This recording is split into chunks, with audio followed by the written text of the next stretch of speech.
So I decided to record this video and kind of help explain the series that just recently came out. It was the Flipping Junk series. I started off in Arizona getting a couple of PCs for $50 a piece. Brought them back, was able to clean them up, get them up and running, throw a mouse monitor keyboard, and I was able to, in some cases, double my profits, and then just depending on how we move some of the components, make even more. And then from there, we did some local used parts haul where I got some stuff like that. And one video, the scam PC video, became really controversial in the channel. Tons of comments, some good, some bad, and I learned a lot from it. So anybody who commented on that, thank you. I did learn a lot from it. But the biggest thing I learned was that I should have clarified things a lot more in my videos. The biggest takeaway that I will say from this series is, number one, I need to record more, explain myself better, and not rush. So with all that being said, I'm going to address some of the common questions and comments that was brought up. There's a few, it was mostly the same, and then we'll discuss the scam PC video. So one of the most common comments that was made was that you're not taking into account your gas and your travel and your time. So the way I do this, if I got to go out and do a used parts hustle, and a perfect example is Cary, North Carolina, which is about an hour and a half, 2 hours away from me. I have a lot of other things that I have to do up there and a lot of other personal stuff that I do up there. So typically, if I have to spend the day to go up and deal with the personal matters or my personal stuff, whatever you want to call it, I'll get on the Facebook Marketplace, see what's in the area, and then while I'm there, I'll pick it up.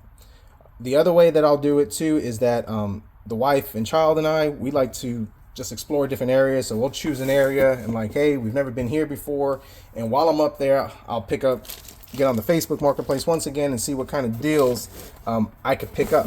The whole purpose of it is kind of, killing two birds with one stone. So that's how I kind of do it. I have to be up there, got to spend some time with the family, and it works out really well because sometimes, depending on what I do pick up, and I don't record everything, like I said earlier, which I need to do better, what I'm able to pick up and flip, actually the trip kind of pays for itself. Unless the deal is like a steal of a deal, once in a lifetime, which I've had those very few, I'm not going to drive like an hour or two just to make $10 and spend $40-50 in gas and wear and tear in the vehicle. So that's kind of how I take into consideration, the gas and all that type of stuff. Now, the other thing that people kept making the comment on was that you're selling older hardware and you're scamming people, and your prices are just not right for what you're selling.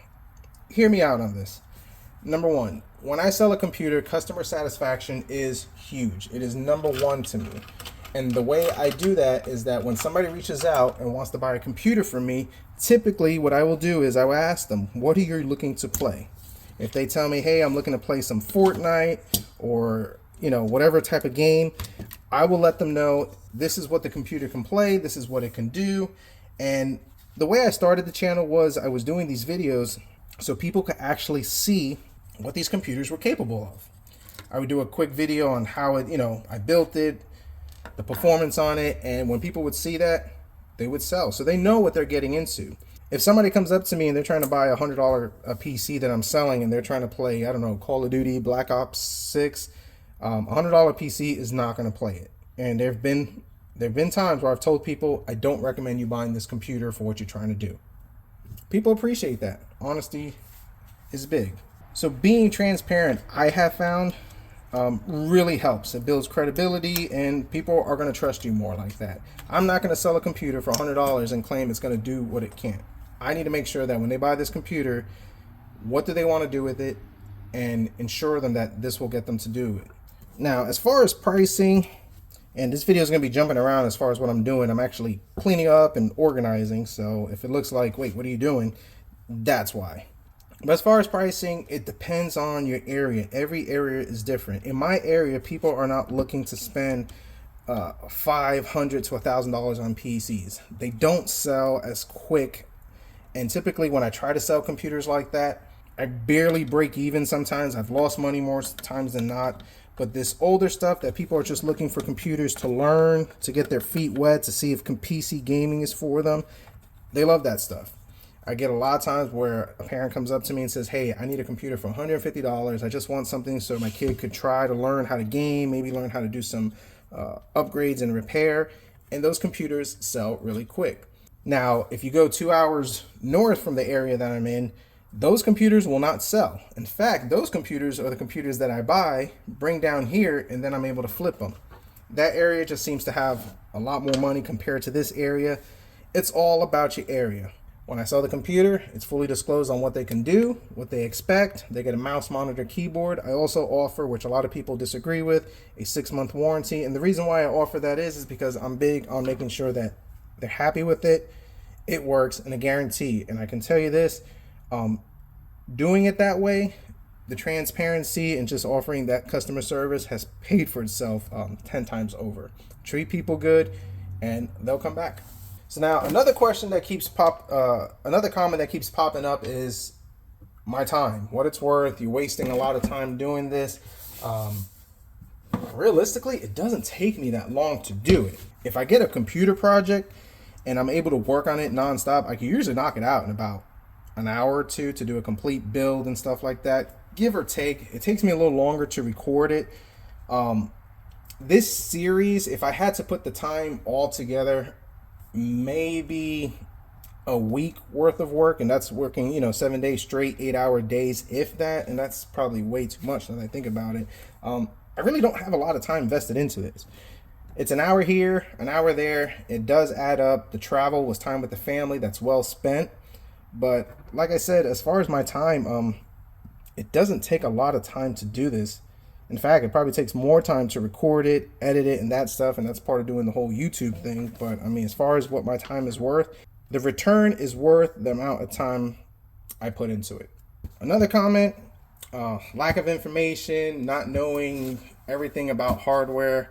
I don't know everything about hardware. I don't. There's so much hardware out there. I mean, Intel has like 1,000 different generations, AMD and all that stuff.